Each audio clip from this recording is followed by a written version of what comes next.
بسم اللہ الرحمن الرحیم۔ السلام علیکم، میں ابرار احمد مہر ایڈوکیٹ امید کرتا ہوں کہ آپ سب خیریت سے ہوں گے۔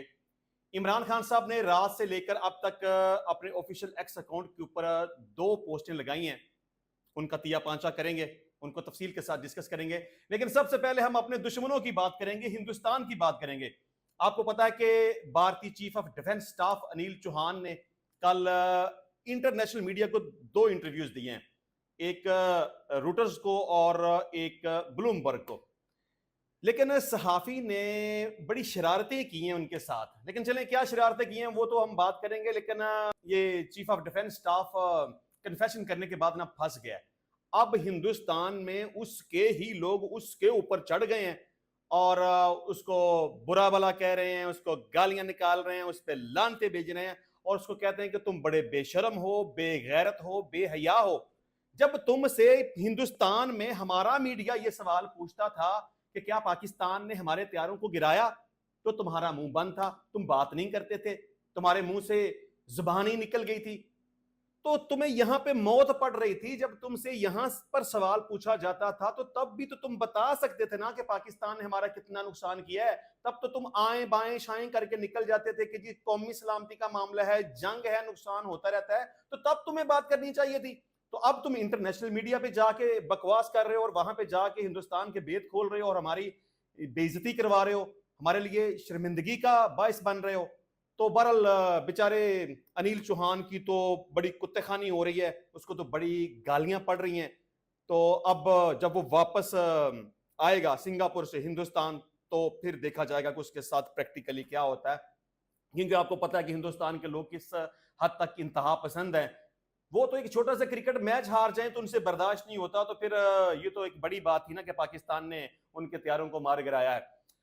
اچھا، جو صحافی نے سوال پوچھا، جس طرح سے میں نے پہلے کہا کہ 2 انٹرنیشنل میڈیا چینلز نے انیل چوہان کا انٹرویو کیا اور دونوں پر ہی چیف آف ڈیفنس سٹاف نے ایک ہی بات کہی کہ ہاں یہ بات صحیح ہے کہ پاکستان نے ہمارے طیاروں کو تباہ کیا ہے، لیکن یہ بات زیادہ امپورٹنٹ ہے کہ آخر ایسا کیوں ہوا۔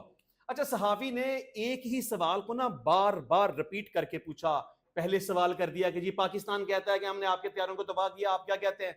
تو انہوں نے کہا کہ جی بات صحیح ہے، نمبر نہیں بتا سکتے، نقصان ہوا ہے، ہمارا طیارے تباہ ہوئے ہیں، لیکن ہم دیکھ رہے ہیں کہ یہ ایسا کیوں ہوا۔ اچھا، صحافی نے پھر بھی جان نہیں چھوڑی، پھر دوسرا سوال کر دیا کہ اچھا یہ بتا دیں کہ آپ کا کوئی ایک طیارہ تو تباہ ہوا ہوگا نا۔ تو پھر بھی اس نے گول مول سی بات کر دی اور اس بات کا صحیح طریقے سے جواب نہیں دیا۔ اچھا، صحافی نے ایک دفعہ پھر سے مطلب کہ تیسری دفعہ سوال کیا کہ پاکستان کہتا ہے کہ ہم نے آپ کے 6 طیاروں کو تباہ کر دیا ہے، تو کچھ تو بتا دینا کہ آپ کے کتنے طیارے تباہ ہوئے ہیں۔ تو پھر بھی بھارتی چیف نے کہا کہ دیکھیں میں بار بار یہ کہہ رہا ہوں کہ ہمارے طیارے تباہ ہوئے ہیں، لیکن یہ نمبر میٹر نہیں کرتے بہرحال، لیکن نقصان ہوا ہے بہرحال۔ چلیں، ایک تو کنفیشن آ گیا، بڑی اچھی بات ہے۔ اچھا، نریندر مودی اس حد تک بے شرم، بے حیا اور بے غیرت انسان ہے کہ اب پوری دنیا کے سامنے اس کی ضلالت ہو رہی ہے کہ تمہارے طیارے پاکستان نے تباہ کر دیے، تم نے سیز فائر کر لیا، تم نے جنگ شروع بھی کی، تم بھاگ بھی گئے اور درمیان میں تم امریکہ کو بھی لے کے آ گئے۔ مطلب کہ پورا ہندوستان اور اس وقت جو اپوزیشن جماعت کانگریس ہے وہ بہت زیادہ سوالات پوچھ رہی ہے، لیکن نریندر مودی بالکل خاموش مست اپنی الیکشن کمپین میں لگا ہوا ہے۔ تو اس سے سب سے پہلی تو یہ بات سمجھ میں آئی کہ مودی نے یہ جو بھی ڈرامہ کیا یہ صرف اس وجہ سے کیا کہ وہ اپنی کمپین کر سکے۔ آپ نریندر مودی کی ویڈیوز اٹھا کے دیکھ لیں، وہ اپنی الیکشن کمپین کے سلسلے میں جہاں جہاں پر بھی جاتا ہے وہ صرف ایک ہی بات کرتا ہے، پاکستان پاکستان پاکستان۔ پاکستان اس کے سر پہ سوار ہو گیا ہے، اس کی کمپین پاکستان سے شروع ہو کے پاکستان کے اوپر ختم ہو جاتی ہے، اتنی اوقات ہے ان لوگوں کی۔ اچھا جی، اب کانگریس بی جے پی کے اوپر چڑھ گئی ہے اور اس نے کہا کہ جناب آپ اس طرح کریں کہ آپ نے ہمیں دھوکہ دیا، مودی کو کہہ رہے ہیں کہ آپ نے ہمیں دھوکہ دیا، آپ نے ہمیں اندھیرے میں رکھا، ہمارا نقصان ہوا، آپ نے ہمیں بتایا کوئی نہیں، لہٰذا ایک کمیشن مقرر کیا جائے جو کہ اس سارے واقعے کی تحقیقات کرے اور پتہ لگائے کہ ہندوستان کا نقصان کتنا ہوا ہے۔ اور اس کے علاوہ دوسرے نمبر پہ ہمیں یہ بھی بتایا جائے کہ آپ نے جنگ شروع کی تھی تو جنگ ختم کیوں کی، پورا ہندوستان یہ بات جاننا چاہتا ہے۔ اور یہ بھی بتائیں کہ آپ نے امریکہ کے کہنے کے اوپر یہ جنگ کیوں روکی. یہ ہماری قومی سلامتی کا معاملہ ہے. جنگ جب شروع کی تھی تو پھر امریکہ درمیان میں کیسے آ گیا؟ امریکہ تو بار بار ڈونلڈ ٹرمپ دیکھیں وہ جب بھی جہاں بھی جاتا ہے، میرے خیال ہے اب تک تقریباً وہ 10 دفعہ کے لگ بھگ اس بات کا اظہار کر چکا ہے کہ پاکستان اور ہندوستان کی جنگ میں نے رکوائی تھی. وہ پورا کریڈٹ لے رہا ہے. بات تو صحیح ہے اس کی، کیونکہ جب مار پڑ رہی تھی تو وہ سب سے پہلے تو ٹرمپ کے پاس گیا تھا.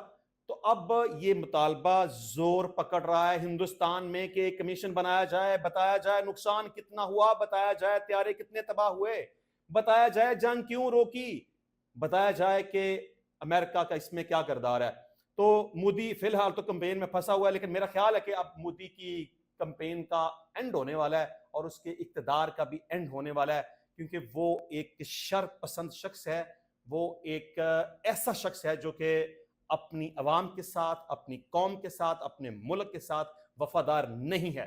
کیونکہ جو حکمران اپنے ملک کے ساتھ یا اپنی قوم کے ساتھ وفادار ہوتا ہے وہ کبھی بھی جنگ کی بات نہیں کرتا. جس طرح سے اس نے یہ سارا ڈرامہ رچا کے ایک ثبوت ایک دفعہ کسی بھی دنیا کے ایک چینل کے سامنے اس نے آ کے نہیں دیا کہ پہلگام کے واقعے کے حوالے سے ہمارے پاس یہ فلاں ثبوت موجود ہے. پاکستان نے تو بارہا کہا کو بتاؤ تمہارے پاس ثبوت ہے کیا، پوری دنیا کے سامنے چیلنج کیا.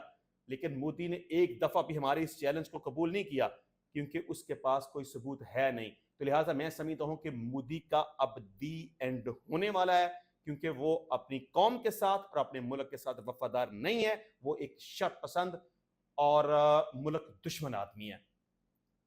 چلیں جی عمران خان صاحب کی بات کرتے ہیں. دشمنوں کو تو ہم نے میرا خیال ہے زیادہ ڈسکس کر لیا، اس قابل نہیں ہے وہ ویسے. اچھا جی، عمران خان صاحب نے رات سے لے کے اب تک 2 ٹویٹیں اپنے آفیشیل ایکس اکاؤنٹ کے اوپر ڈال دی ہیں، تو اب اس کو ہم ڈسکس کریں گے، مختصر سا ڈسکس کریں گے. اچھا جی، ایک تو عمران خان صاحب نے جو ان کی طرف سے پوسٹ آئی ہے اس میں لکھا ہے کہ جو حق پر کھڑا ہوتا ہے وہ ہارتا نہیں ہے. اللہ تعالیٰ کا قرآن پاک میں فرمان ہے کہ میں کسی ایسی قوم کو تباہ نہیں کرتا جو حق سچ پر کھڑی ہوتی ہے. چلیں جی، پہلی بات تو یہ ہے کہ عمران خان صاحب حق پر کھڑے ہیں کہ نہیں کھڑے. اس پہ اگر میں بات کرنی شروع کروں گا تو ویلاگ بہت لمبا ہو جائے گا، لہٰذا یہ ابھی فی الحال آپ کے اوپر چھوڑتے ہیں. میں بعد میں کسی وقت اس پہ بڑی تفصیل سے بات کر لوں گا. آپ بتائیے گا کیا عمران خان اس وقت حق پہ کھڑا ہے کہ نہیں کھڑا. دوسری بات ہے کہ انہوں نے قرآن پاک کا ایک ریفرنس دیا کہ جس میں انہوں نے کہا کہ اللہ تعالیٰ نے قرآن پاک میں فرمایا ہے کہ میں کسی ایسی قوم کو تباہ نہیں کرتا جو حق سچ پر کھڑی ہوتی ہے. اچھا، قرآن پاک میں کسی بھی صورت میں کسی بھی آیت کا یہ ترجمہ نہیں ہے. ٹھیک ہے، یہ آپ عمران خان صاحب سے پوچھ لیجیے گا کہ اس نے کس آیت کا یہ ترجمہ کیا ہے. دوسرے نمبر پر انہوں نے کہا کہ حضرت علی کا قول ہے کہ کفر کا نظام چل سکتا ہے مگر ناانصافی کا نہیں. اچھا، یہاں پر بھی بڑی کنٹروورسی ہے کیونکہ یہ کوٹیشن حضرت علی کے نام سے منسوب کی جاتی ہے رضی اللہ تعالیٰ عنہ، لیکن اس کا کوئی بھی باقاعدہ ریفرنس موجود نہیں ہے. چلیں آگے چلتے ہیں. انہوں نے کہا کہ جھوٹا اور دھوکے باز خود بخود بے نقاب ہو جاتا ہے. 9 مئی در حقیقت لندن پلان کا حصہ تھا جس کا مقصد ہی ملک کی سب سے بڑی سیاسی قوت تحریک انصاف کو ختم کرنا تھا، جس میں مجھے اور دیگر پارٹی اراکین اور کارکنان کو پہلے سے طے شدہ منصوبے کے تحت جیل میں ڈالا گیا. ہمارا مینڈیٹ لوٹ کر چوروں کو ملک پر مسلط کیا گیا. ہم پر ہر طرح کی فسطائیت کے پہاڑ توڑے گئے، ہمارے لوگوں پر گولیاں چلائی گئیں اور ہم پر جھوٹے کیسز بنائے گئے. چلیں اچھا جی، اس کے بعد اچھا جی جو بات کرتے ہیں کہ ہمارے اوپر سیدھی گولیاں چلائی گئیں، اس بات کا پاکستان تحریک انصاف کے پاس اور عمران خان کے پاس کوئی بھی ثبوت موجود نہیں ہے. انہوں نے کہا کہ میں نے بطور وزیر اعظم جنرل عاصم منیر کو D G I S I کے عہدے سے ہٹایا تو عاصم منیر نے اپنے ذرائع سے بشرا بی بی تک رسائی کی کوشش کی کہ میں اس حوالے سے آپ سے بات کرنا چاہتا ہوں، جس پر بشرا بی بی نے صاف انکار کر دیا کہ میرا ان معاملات سے کوئی تعلق نہیں ہے، لہٰذا میں آپ سے ملاقات نہیں کروں گی.